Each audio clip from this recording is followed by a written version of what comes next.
Viewers welcome back in our programme जी। Doctor साहब हुण आपां गलबात करांगे अज दे विचार जी। डॉक्टर साहब की कहना चाहोगे? देखो आलमोस्ट रोजाना ही जदों असीं रूहानीयत दे विचार करते हैं तो गलबात उत्थे की आके फोकस हुंदी है कि अपना आपा रब दे हवाले करना, बिल्कुल, और रब दी भै भावनी च रहना। जी, भै प्यार भरे डर नूं कहंदे ने, भावना अगेन प्यार नूं कहंदे ने। और ज़ाहिर है कि रब नूं मिलन, रब नाल मिलाप, रब दी होंद नूं अपने अंदर महसूस करन दे लई जिहड़ा विचोले जां जिस दी लोड़ है वो गुरु है। जिवें असीं गुरबाणी नूं जिहड़ा वो शब्द गुरु दे तौर ते कहंदे। और ज़ाहिर है कि जदों गुरु दे चरणां दी गल हुंदी है, हिरदे च वसाण दी गल हुंदी है ते गुरमूरत गुर शब्द है सतगुर दिया बुझाए जी।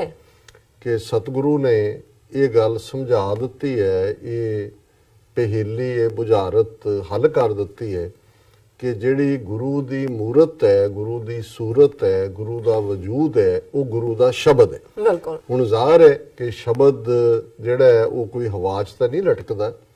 शब्द तुहानूं कमाना पैंदा है, अपने अंदर वसाना पैंदा है, उस दे मुताबिक अपनी जिंदगी जिउणी पैंदी है। रूहानीयत दे रस्ते दे उत्ते बेखौफ बेरोक टोक तुरना, जिन्हों अलामा इकबाल ने कहा कि अमल से जिंदगी बनती है, जन्नत भी जहन्नम भी, ये खाकी अपनी फितरत से, ना नूरी है ना नारी है।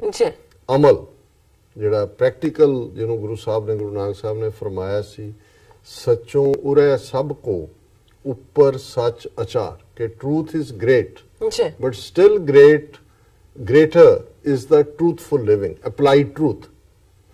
ऊपर सच अचार, जीवन दे विच तुहाडे ट्रूथ दा होना, अप्लाई करना डे टू डे लाइफ च जिहड़ा वो उन्हां इंसानियत दे प्रिंसिपल्स दे उत्ते खलोना सच दे नाल। सो अलामा इकबाल ने यही उन्होंने कहा जी, जन्नत और जहन्नम, बहिश्त और दोजक, जिन्हों स्वर्ग ते नरक, ये तुहाडी जिंदगी दे विच ही तुसी की करदे हो उन्हां दे नाल ही जुड़िया होया कि भी जिहड़ा तुहाडा वजूद है वो ते खाकी है। खाक चों तुसी बने हो।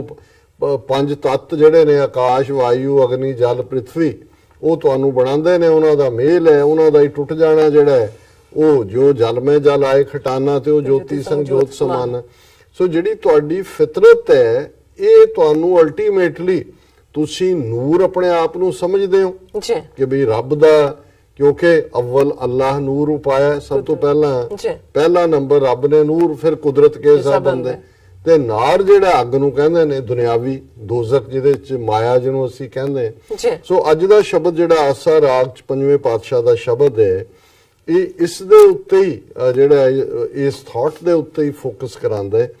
प्रभ होए कृपाल तां इहो मन लाई, सतगुर सेव सबे फल पाई, मन क्यों बैराग करेगा, सतगुर मेरा पूरा, मनसा का दाता सब सुख निदान, अमृतसर सद ही भरपूरा रहाओ। सो ज़ाहिर है कि जिहड़ा फोकस है रहाओ दी तुक, कि मन नूं पहला समझाना है कि हे मेरे मन, तू क्यों उदास है, क्यों तू घबराउंदा है, मन क्यों बैराग करेगा, सतगुर मेरा पूरा। जिस गुरु दा तू सहारा लिया, जिस शब्द बाणी दे नाल जुड़ रहे हैं, वो पूरे पूरे का किया सब कुछ पूरा, घाटवाद किछ ना है, उहदे च कोई घाटवाद नहीं है। वो मुकम्मल सतगुरु दा तू पल्ला फड़िया है। मनसा का दाता सब सुख निदान, मनसा मनशा नूं कहंदे ने, डिजायर्स नूं, कि सतगुरु निदान कहंदे ने खजाने नूं, सारे सुखां दा खजाना है, सारियां डिजायर्स नूं पूरा करन वाला है। अमृतसर सद ही भरपूरा। हुण इहदे च अमृतसर शहर दा जां सरोवर नाल इस दा ताल्लुक नहीं है कि सतगुरु अमृत दा सरोवर है, कि उस दे ओ नक्को नक भरिया होया, उस बख्शिश दा, उस नाम दे अमृत दा सरोवर है जिहड़ा भरिया होया। और यही जिहड़ा नक्को नक भरिया प्यार दा, रब दी याद दा, नाम दा समुंदर सतगुरु है। प्रभ होए कृपाल तां इहो मन ला, उस सतगुरु दी बख्शिश नाल जे रब ਦਿਆਲ ਹੋਏ, ਕਿਰਪਾਲ ਹੈ ਕਿ ਬਖਸ਼ਿਸ਼ ਦੇ ਘਰ ਚ ਆਏ, ਤਾਂ ਫਿਰ ਇਹ ਮਨ ਲੱਗ ਜਾਂਦਾ ਉਹਦੇ ਨਾਲ, ਦੁਨੀਆ ਤੋਂ ਟੁੱਟ ਜਾਂਦਾ ਹੈ। ਜਿਹਨੂੰ ਬੁੱਲੇ ਸ਼ਾਹ ਦੇ ਜਿਹੜਾ ਉਹਨਾਂ ਦੇ ਉਸਤਾਦ ਨੇ, ਜਿਨ੍ਹਾਂ ਨੂੰ ਇਹ ਕਿਹਾ ਸੀ ਕਿ ਰੱਬ ਦਾ ਕੀ ਪਾਣਾ, ਇਧਰੋਂ ਪੁੱਟਿਆ ਉਧਰ ਲਾਣਾ, ਜਦੋਂ ਦੁਨੀਆ ਤੋਂ ਲੱਗੇਗਾ ਉਦੋਂ ਹੀ ਪ੍ਰਭ ਹੋਏ ਕਿਰਪਾਲ ਤਾਂ ਇਹੋ ਮਨ ਲਾਈ, ਸਤਿਗੁਰ ਸੇਵ ਸਭੈ ਫਲ ਪਾਈ। ਔਰ ਉਸ ਸਤਿਗੁਰੂ ਦੀ ਨਿਰੰਕਾਰ ਦੀ ਯਾਦ ਦੇ ਵਿੱਚ ਸੇਵਾ 'ਚ ਲੱਗਣਾ, ਸਾਰੇ ਫਲ ਹਾਸਲ ਹੁੰਦੇ ਨੇ। ਚਰਨ ਕਮਲ ਰਿਦ ਅੰਤਰ ਧਾਰੇ, ਪ੍ਰਗਟੀ ਜੋਤ ਮਿਲੇ ਰਾਮ ਪਿਆਰੇ। ਕਿ ਜਦੋਂ ਉਸ ਵਾਹਿਗੁਰੂ ਦੇ ਕਮਲ ਵਰਗੇ, ਲੋਟਸ ਵਰਗੇ ਚਰਨ, ਉਸ ਦੀ ਯਾਦ ਸਾਡੇ ਹਿਰਦੇ 'ਚ ਵਸ ਜਾਂਦੀ ਹੈ, ਤੇ ਫਿਰ ਪ੍ਰਗਟੀ ਜੋਤ ਮਿਲੇ ਰਾਮ ਪਿਆਰੇ। ਉਹ ਵਾਹਿਗੁਰੂ ਦੀ ਜੋਤ ਤੁਹਾਡੇ ਅੰਦਰ ਪ੍ਰਗਟ ਹੁੰਦੀ ਹੈ ਤੇ ਤੁਹਾਡਾ ਪਿਆਰਾ ਰਮਿਆ ਹੋਇਆ ਵਾਹਿਗੁਰੂ, ਇਹ ਰਾਮ ਦਸ਼ਰਥ ਦਾ ਬੇਟਾ ਨਹੀਂ ਹੈ, ਉਹ ਜਿਹੜਾ ਹਰ ਓਮਨੀ ਪ੍ਰੈਜ਼ੈਂਟ, ਉਹ ਤੁਹਾਨੂੰ ਮਿਲ ਜਾਂਦਾ ਹੈ। ਪੰਜ ਸਖੀ ਮਿਲ ਮੰਗਲ ਗਾਇਆ, ਅਨਹਦ ਬਾਣੀ ਨਾਦ ਵਜਾਇਆ। ਹੁਣ ਪੰਜ ਸਹੇਲੀਆਂ ਕਿਹੜੀਆਂ ਨੇ ਜਿਨ੍ਹਾਂ ਨੇ ਜਿਹੜਾ ਉਹ ਬੜਾ ਜੈ ਜੈਕਾਰ ਕੀਤਾ?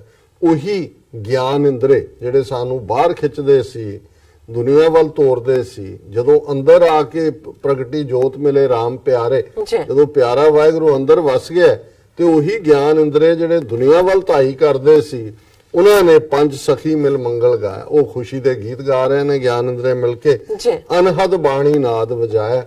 ਅੰਦਰ ਉਹ ਨਾ ਟੁੱਟਣ ਵਾਲਾ ਸਿਮਰਨ, ਜਿਹਨੂੰ ਭਾਈ ਸਾਹਿਬ ਭਾਈ ਰਣਧੀਰ ਸਿੰਘ, ਜਿਨ੍ਹਾਂ ਨੇ ਇੱਕ ਬੜੀ ਖੂਬਸੂਰਤ ਟ੍ਰੈਕਟ ਵੀ ਲਿਖਿਆ ਸੀ, ਪ੍ਰਗਟੀ ਜੋਤ ਮਿਲੇ ਰਾਮ ਪਿਆਰੇ, ਉਹ ਨਾਮ ਦਾ ਖੰਡਾ ਕਹਿੰਦੇ ਸੀ ਵੀ ਅੰਦਰ ਖੰਡਾ ਖੜਕ ਰਿਹਾ। ਇਹ ਅਨਹਦ ਹੈ, ਅਨਹਦ ਬਾਣੀ ਨਾਦ ਵਜਾਇਆ, ਨਾਮ ਦਾ ਖੰਡਾ ਖੜਕ ਰਿਹਾ। ਗੁਰ ਨਾਨਕ ਤੁਠਾ ਮਿਲਿਆ ਹਰ ਰਾਏ, ਸੁਖ ਰਹਿਣ ਵਿਹਾਣੀ ਸਹਿਜ ਸੁਭਾਏ। ਹੁਣ ਇੱਥੇ ਗੁਰੂ ਨਾਨਕ ਤੁਠਾ, ਗੁਰੂ ਨਾਨਕ ਆਪਣੇ ਆਪ ਨੂੰ ਕਹਿ ਰਹੇ ਨੇ, ਹੇ ਨਾਨਕ, ਕਿ ਜਦੋਂ ਰੱਬ ਤੁੱਠਦਾ, ਗੁਰ ਨਾਨਕ ਤੁਠਾ ਮਿਲਿਆ ਹਰ ਰਾਏ। ਗੁਰੂ ਨਾਨਕ ਸਾਹਿਬ ਕਹਿੰਦੇ ਨੇ ਕਿ ਹੇ ਨਾਨਕ, ਜਦੋਂ ਵਾਹਿਗੁਰੂ ਤੁੱਠਦੇ ਨੇ ਤੇ ਉਹ ਰਾਏ, ਉਹ ਰਾਇਲ ਵਾਹਿਗੁਰੂ ਆ ਕੇ ਮਿਲਦੇ ਨੇ, ਸੁਖ ਰਹਿਣ ਵਿਹਾਣੀ ਸਹਿਜ ਸੁਭਾਏ। ਫਿਰ ਜਦੋਂ ਤੁਸੀਂ ਸਹਿਜ ਦੇ ਵਿੱਚ ਆ ਗਏ, ਅਨਹਦ ਬਾਣੀ ਦਾ ਖੰਡਾ ਖੜਕਣ ਲੱਗ ਗਿਆ, ਤੇ ਫਿਰ ਇਹ ਜ਼ਿੰਦਗੀ ਦੀ ਰਾਤ ਜਿਹੜੀ ਹੈ ਉਹ ਸੁੱਖ ਦੇ ਵਿੱਚ ਬੀਤ ਜਾਂਦੀ ਹੈ, ਔਰ ਤੁਹਾਡੇ ਅੰਦਰ ਉਹ ਆਨੰਦ ਦਾ ਪ੍ਰਕਾਸ਼ ਹੁੰਦਾ ਹੈ, ਪ੍ਰਕਾਸ਼ ਹੁੰਦਾ ਹੈ। ਇਹ ਅੱਜ ਦਾ ਜੀ ਡਾਕਟਰ ਸਾਹਿਬ, ਤੁਹਾਡਾ ਬਹੁਤ ਬਹੁਤ ਸ਼ੁਕਰੀਆ। ਤੁਸੀਂ ਅੱਜ ਦੇ ਅਹਿਮ ਇਸ਼ੂ ਤੇ ਅੱਜ ਦਾ ਵਿਚਾਰ ਸਾਡੇ ਦਰਸ਼ਕਾਂ ਨਾਲ ਸਾਂਝਾ ਕੀਤਾ। ਅਸੀਂ ਆਪਣੇ ਵਿਊਅਰਸ ਕੋਲ ਨੇ ਇਜਾਜ਼ਤ। ਵਿਊਅਰਸ, ਤੁਹਾਡਾ ਹੀ ਬਹੁਤ ਬਹੁਤ ਸ਼ੁਕਰੀਆ। ਤੁਸੀਂ ਆਪਣੇ ਕੀਮਤੀ ਸਮੇਂ ਵਿੱਚ ਸਮਾਂ ਕੱਢ ਕੇ ਸਾਨੂੰ ਆਪਣੇ ਰਾਏ ਤੇ ਸੁਝਾਅ ਭੇਜੇ ਨੇ, ਤਾਂ ਭੇਜਦੇ ਰਹਿਣਾ ਸਾਡੇ ਇਸ ਪਤੇ ਤੇ SOS@tv4.tv ਤੇ ਅਸੀਂ ਆਪਣਾ ਪ੍ਰੋਗਰਾਮ ਲੈ ਕੇ ਫਿਰ ਦੁਬਾਰਾ ਤੁਹਾਡੇ ਸਾਹਮਣੇ ਆਵਾਂਗੇ। ਤਦ ਤੱਕ ਲਈ ਮੈਨੂੰ ਤੇ ਪਿੰਡਾਂ ਨੂੰ ਆਗਿਆ ਦਿਓ। ਦੇਖਦੇ ਰਹੋ TV84, ਬੁਲਾ ਦਿਓ ਫਤਿਹ। ਵਾਹਿਗੁਰੂ ਜੀ ਕਾ ਖਾਲਸਾ, ਵਾਹਿਗੁਰੂ ਜੀ ਕੀ ਫਤਿਹ।